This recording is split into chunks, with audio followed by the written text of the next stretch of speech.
நாய்கள், தெரு நாய்கள், வெறி நாய்களுடைய தொந்தரவுலேருந்து வெளியில் வர்றதுக்காக கவர்மெண்ட் என்ன பண்ணுறாங்கன்னா, இந்த வண்டியை வச்சு கூட்டின்னு போயிட்டு அதுங்களை பிடிச்சின்னு போய் அதுங்க கருக்கடை பண்ணி திருப்பி எடுத்தாந்து விட்டுறான்.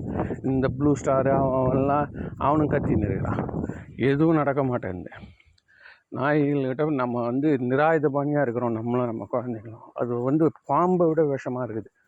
அப்போ நம்ம என்ன பண்ணணும்னா, பேசாமல் அதோடைய கோரைப்பற்கள் இருக்குல்ல, அந்த கோரைப்பற்களை மட்டும் சமப்படுத்திட்டா போதும்.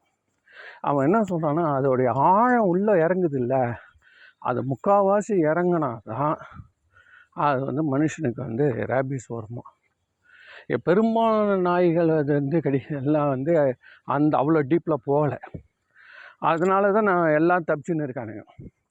ஏதோ மேல் தோல் கிழிது அப்படி போது. அதனால் இது மாதிரி பற்களை மட்டும் செப்பனிட்டு கொண்டாந்து வச்சிட்டோம் வச்சுங்களேன், இப்போ என்ன அதை தின்னுதோ தின்ட்டு போகுது சொல்லு. அது என்ன வேட்டையாடுறது எதுவும் கிடையாது. அதனால் இந்த மாதிரி ஏன் திங்க் பண்ணக்கூடாது?